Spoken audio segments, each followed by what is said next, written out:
Là, on est dans la fête de Pessah. Alors, on va essayer de relever euh, une idée, un message de cette fête-là. Euh, alors,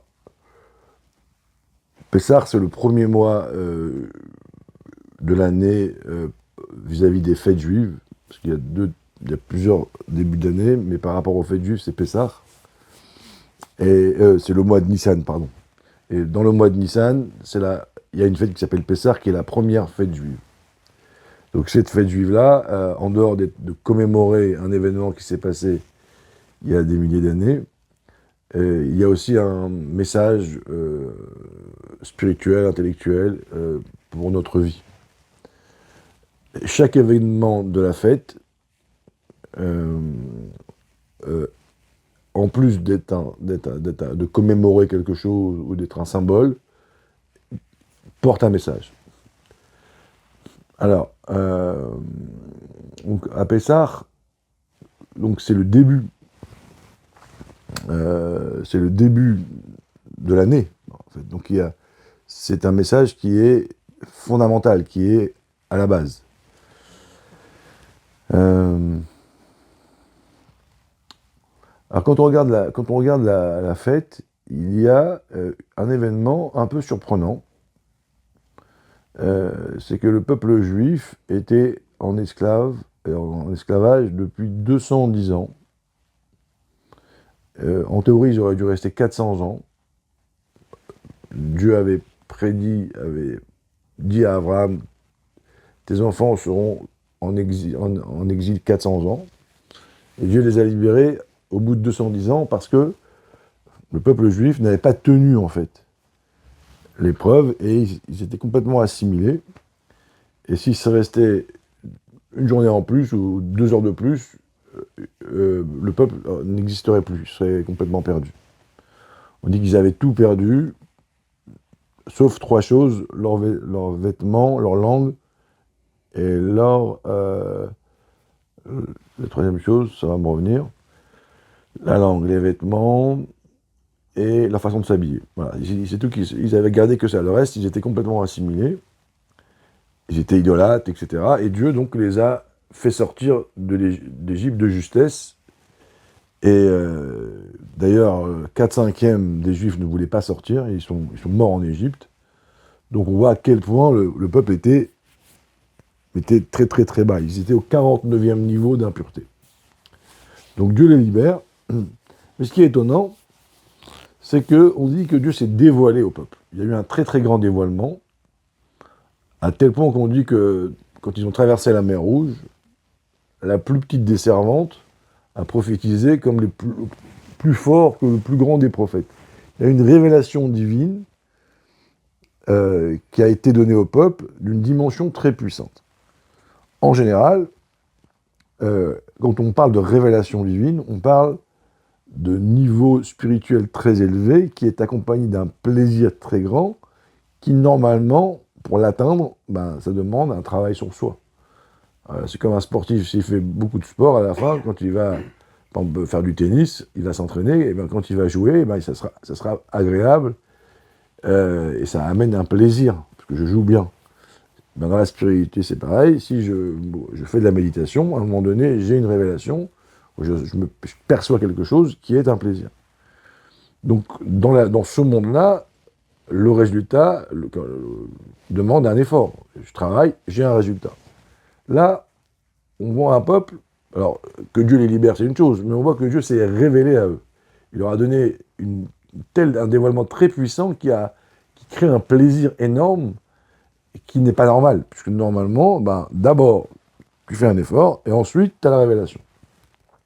Si vous écoutez une conférence d'un grand maître, si vous vous concentrez sur la conférence et que vous la préparez à l'avance, ben vous allez être subjugué, vous allez sortir émerveillé. Si vous arrivez et que vous dormez à moitié, eh ben, vous dire je me suis ennuyé, ce qui est normal. Ben là non, là ils ont reçu quelque chose, un cadeau, parce que le plaisir spirituel est beaucoup plus intense que le plaisir matériel.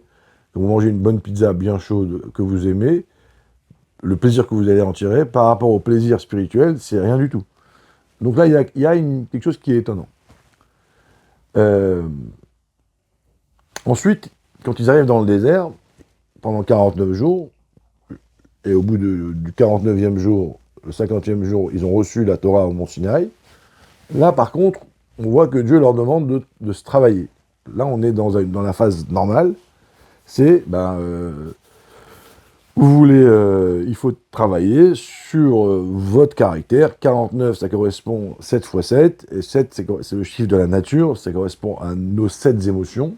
Donc chaque jour correspond à un travail sur soi, sur une partie de mon être. Et là, on te dit, tu travailles, et tu auras la révélation de la Torah. Donc là, on retombe dans le modèle normal. Alors, si vous voulez, cette question-là nous amène à un sujet essentiel, qui est qu'en réalité, l'être humain, et on doit voir l'être humain comme si qu'il était fait de deux personnalités, de deux choses. Il y a ce que je suis, et il y a ce que je fais. Et ce point-là, il est vraiment essentiel parce que sinon, on pourrait même mettre des gens en danger. C'est-à-dire que, vous prenez par exemple un enfant, que vous adorez, votre enfant, votre idéal. Et on vous appelle, on vous dit, monsieur, votre enfant a volé. À l'école, on vous dit. Quand l'enfant rentre à la maison, comment on doit réagir? Alors, très souvent, on est tellement contrarié, déçu, un peu inquiet, c'est qu'on lui tombe dessus et qu'on lui fait la morale. C'est une erreur et dangereuse. Il faut d'abord dire à l'enfant ou lui faire comprendre qu'on l'aime, et ensuite, doucement, on aborde le sujet de ce qu'il a fait de mal, et s'il faut le punir, on le punit, même s'il faut le punir sévèrement, on le punit sévèrement, mais d'abord, on le reçoit et on lui montre qu'on l'aime. Pourquoi? Parce qu'il y a ce qu'il est, c'est votre fils, et ensuite, il y a ce qu'il a fait. Et si vous faites un amalgame entre les deux, c'est dangereux. Si un père va montrer trop d'émerveillement quand un enfant il réussit, ou trop de colère quand un enfant il fait des erreurs, en fait, votre enfant va traduire que votre relation avec lui, c'est par rapport à ce qu'il fait. Même si c'est pour le bien. Il n'y a pas longtemps, je parlais avec un de mes élèves, et il y avait sa fille à côté, elle me dit, oui, mon papa, quand il a vu mes notes en maths, il avait les larmes aux yeux. Vous voyez? Alors, on peut croire que c'est bien, mais en fait, c'est dangereux, parce que l'enfant, il se dit, mon père m'aime parce que je suis bon en maths. Ça veut dire que le jour où je suis pas bon en maths, ou si demain j'ai envie de faire autre chose, il va plus m'aimer. Donc ça crée une frustration, parce qu'on fait dépendre la relation avec l'enfant par rapport à ce qu'il fait. Et c'est faux, parce que mon enfant, quoi qu'il fasse, c'est mon enfant. La relation que j'ai avec lui, c'est une relation d'essence à essence. Et même si demain il fait des bêtises et que je serai en colère, mais à la fin je l'aimerai parce que c'est mon enfant. Et je vais aller même plus loin. Très souvent, en grandissant, les enfants rejettent les parents. Et les parents ne comprennent pas pourquoi. En fait, c'est une des raisons, c'est ça. C'est que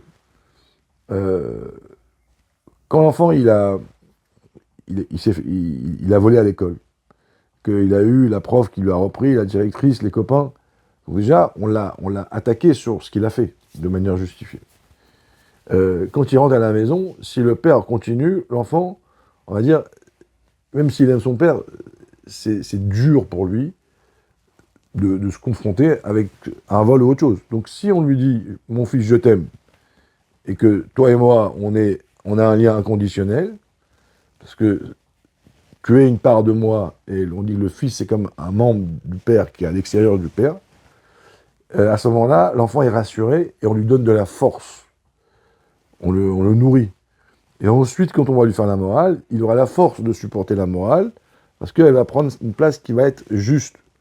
Donc, je suis rassuré parce que mon père m'aime, je suis fort parce que mon père m'a dit qu'il m'aimait ou il l'a fait comprendre, il ne faut pas être lourd non plus. Et ensuite, quand je vais lui faire la morale, ben, l'enfant, il est prêt à, à écouter et il va euh, prendre des forces pour, il aura assez de force pour changer, et même pour supporter l'agression d'extérieur.